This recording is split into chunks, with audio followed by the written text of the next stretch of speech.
Hello students, আমি সায়ন দাস আচার্যর আজকের এই ক্লাসে তোমাদের সকলকে ওয়েলকাম। আমাদের আজকের এই ক্লাসে আমরা ক্লাস 9 ফিজিক্যাল সায়েন্সের দ্বিতীয় অধ্যায় অর্থাৎ বল ও গতি অধ্যায়ের 12 নম্বর ক্লাস তোমাদের জন্য নিয়ে এসেছি। আমাদের আজকের এই ক্লাসে আমরা আলোচনা করব নিউটনের দ্বিতীয় গতিসূত্র নিয়ে। তাহলে চলো আর দেরি না করে আমরা আজকের এই ক্লাসটি শুরু করি এবং আমরা দেখে নিই যে আমাদের আজকের এই ক্লাসে কি কি শেখার আছে। তাহলে আমাদের আজকের এই ক্লাসে আমরা শিখব হলো নিউটনের দ্বিতীয় গতিসূত্র নিয়ে। এবার এই যে নিউটনের দ্বিতীয় গতিসূত্র, সেখানে কি বলা হয়েছে দেখো। নিউটনের দ্বিতীয় গতিসূত্রতে বলেছে কোনো বস্তুর ওপর প্রযুক্ত বল সেই বস্তুর ভর এবং ত্বরণের গুণফলের সাথে সমানুপাতিক হয় এবং বস্তুটির ওপর বল যেই দিকে প্রযুক্ত হয় তার ত্বরণও সেই দিকেই হয়। তাহলে আমরা কি বুঝলাম যে কোনো একটি বস্তুর ওপর যে প্রযুক্ত বল সেটা কি হচ্ছে, সেটা তার ভর এবং ত্বরণের গুণফলের সাথে সমানুপাতিক। অর্থাৎ আমরা কি বলতে পারি, আমরা বলতে পারি বলকে যদি এফ দিয়ে বোঝানো হয়, ভরকে যদি এম দিয়ে বোঝানো হয় এবং ত্বরণকে যদি এ দিয়ে বোঝানো হয়, সেই ক্ষেত্রে এফ ভ্যারিসাস এম এ। এবার এই যে ভ্যারিসাস চিহ্ন, সেটা দিয়ে তো আর আমরা অঙ্ক করতে পারবো না, তাহলে এটা ওঠাতে গেলে আমাদের একটি ধ্রুবক লাগবে। সেই ক্ষেত্রে আমরা কি বলছি, আমরা বলছি F equal to K M A. এবার বিভিন্ন পরীক্ষার মাধ্যমে দেখা গেছে এই যে কে ধ্রুবক, তার মান কত হয়, তার মান হয় 1। এবার কে এর জায়গায় যদি আমরা 1 রাখি তাহলে কি আসবে দেখো, চলে আসবে এফ ইকুয়াল টু এম এ। তাহলে এটা কি, এটাই হচ্ছে আমাদের নিউটনের দ্বিতীয় গতিসূত্র। তাহলে নিউটনের দ্বিতীয় গতিসূত্র থেকে আমরা কি বুঝলাম, যে কোনো একটি বস্তুর উপর যে প্রযুক্ত বল সেটা কি হয়, সেটা তার ভর এবং ত্বরণের গুণফলের সাথে সমানুপাতিক হয় এবং এই ক্ষেত্রে বস্তুটি যে ত্বরণ হবে সেটা কি হবে, সেটা প্রযুক্ত বলের দিকে হবে। এবং এর থেকে যে আমরা সূত্রটি পেলাম এফ ইকুয়াল টু এম এ, সেটা কি, সেটা হলো নিউটনের দ্বিতীয় গতিসূত্রের গাণিতিক রূপ। এবার এই যে নিউটনের দ্বিতীয় গতিসূত্র, সেখান থেকে আমরা কি কি জানতে পারি দেখো। নিউটনের প্রথম গতিসূত্র থেকে আমরা জানতে পেরেছিলাম বল সম্পর্কে এবং সেখান থেকে আমরা বলের সংজ্ঞা দিয়েছিলাম, তাই তো।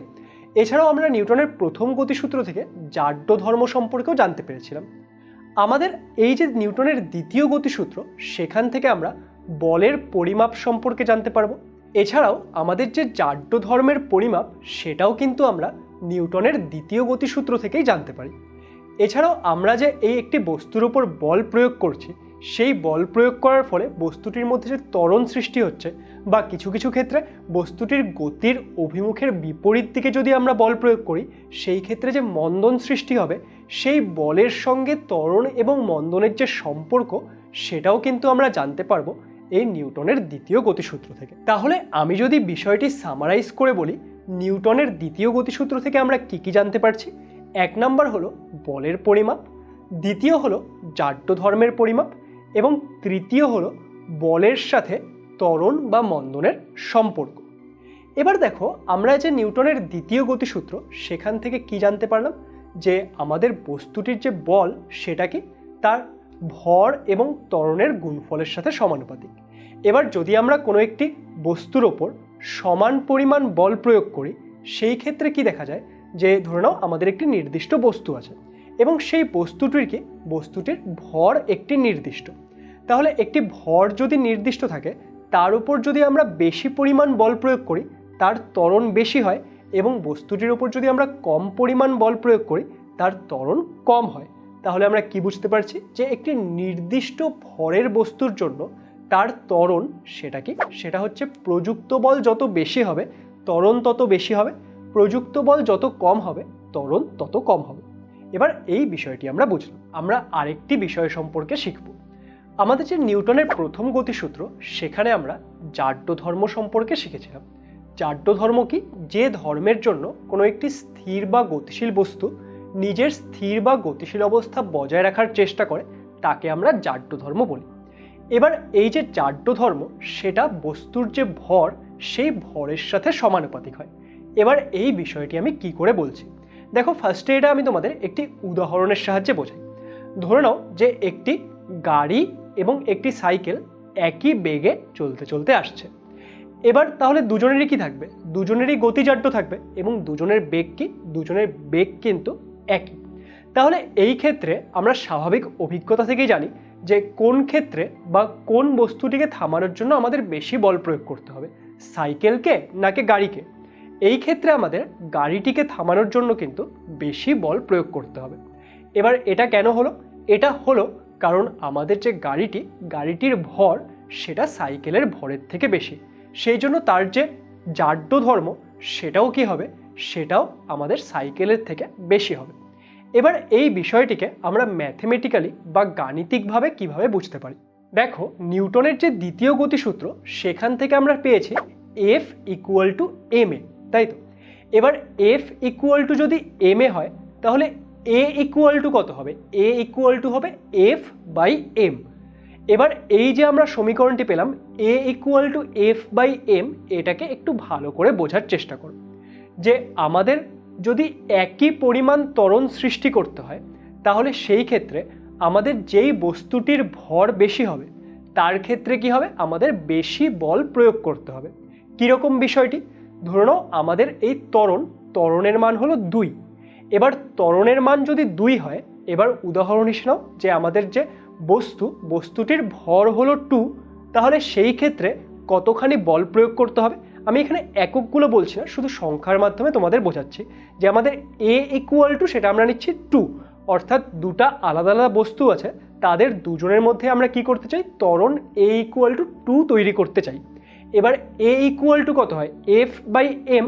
তাহলে প্রথম বস্তু তার ধরে নাও ভর হলো 2, তাহলে এই ক্ষেত্রে A ইকুয়াল টু যদি 2 আসতে হয় তাহলে F কত হতে হবে, F হতে হবে 4, তাই তো? তাহলে আমাদের যে 2 ভরের বস্তু তার জন্য বল প্রয়োগ করতে হলো 4। এবার ধরো কোনো একটি বস্তু আছে, তার ভর m ইকুয়াল টু হলো 6, তার মধ্যে যদি আমাদের ত্বরণ A ইকুয়াল টু 2 তৈরি করতে হয় সেই ক্ষেত্রে কতখানি বল লাগবে? সেই ক্ষেত্রে বল লাগবে m ইন্টু a, মানে 6 ইন্টু 2, সেটা কত, 12। তাহলে এই ক্ষেত্রে দেখো আমাদের বেশি বল প্রয়োগ করতে হলো। এবং নিউটনের প্রথম গতিসূত্রে আমরা কি শিখেছিলাম, বল প্রয়োগ করে আমরা কি করি, বস্তুর গতিশীল এবং স্থিতিশীল অবস্থা পরিবর্তন করার চেষ্টা করি। এই ক্ষেত্রে দেখো দুটা যে বস্তু, দুটার মধ্যে আমরা গতিশীল বা স্থিতিশীল অবস্থার যে পরিবর্তন করছি সেটা কি, সেটা ত্বরণ দিয়ে প্রকাশিত হয়। কারণ ত্বরণ মানে কি, বেগের পরিবর্তনের হার। বেগ যদি বৃদ্ধি পায় সেই ক্ষেত্রে সেটাকে আমরা ত্বরণই বলি, আর যদি বেগ হ্রাস পায় সেই ক্ষেত্রে সেটাকে আমরা বলি মন্দন, তাই তো? সেটা যাই হোক, কিন্তু ত্বরণের পরিমাণ সেটার উপরই তো নির্ভর করছে বস্তুর গতিশীল বা স্থিতিশীল অবস্থার পরিবর্তন। তাহলে এই ক্ষেত্রে আমাদের সমান পরিমাণ ত্বরণ সৃষ্টি করার জন্য দুটা বস্তুর ওপর কিন্তু দুটা আলাদা আলাদা বল প্রয়োগ করতে হবে। এবং যেই ক্ষেত্রে বস্তুটির ভর বেশি সেই ক্ষেত্রে আমাদের বলের পরিমাণ সেটাও বেশি প্রয়োগ করতে হলো। তাহলে এর থেকে আমরা কি বুঝছি, যে কোনো একটি বস্তুর যে জাড্য সেটা কিন্তু তার ভরের সঙ্গে সমানুপাতিক। কোনো বস্তুর ভর যত বৃদ্ধি পাবে তার জাড্য ধর্মের পরিমাণ সেটাও তত বৃদ্ধি পাবে। তাহলে আমাদের আজকের এই ক্লাসে আমরা নিউটনের দ্বিতীয় গতিসূত্র নিয়ে আলোচনা করলাম এবং সেখান থেকে আমরা কিছু বিষয় সম্পর্কে জানতে পারি, সেগুলো আমরা আজকে আলোচনা করলাম। আশা করছি তোমরা এই ক্লাসে যেই বিষয়গুলো পড়ানো হলো সেগুলো বুঝতে পেরেছো। আমাদের পরবর্তী ক্লাসে আমরা আরও বিভিন্ন বিষয় নিয়ে এখানে আলোচনা করব। তাহলে তোমাদের সাথে দেখা হবে আচার্যর পরবর্তী ক্লাসে। ততক্ষণ অবধি পড়তে থাকো, জানতে থাকো।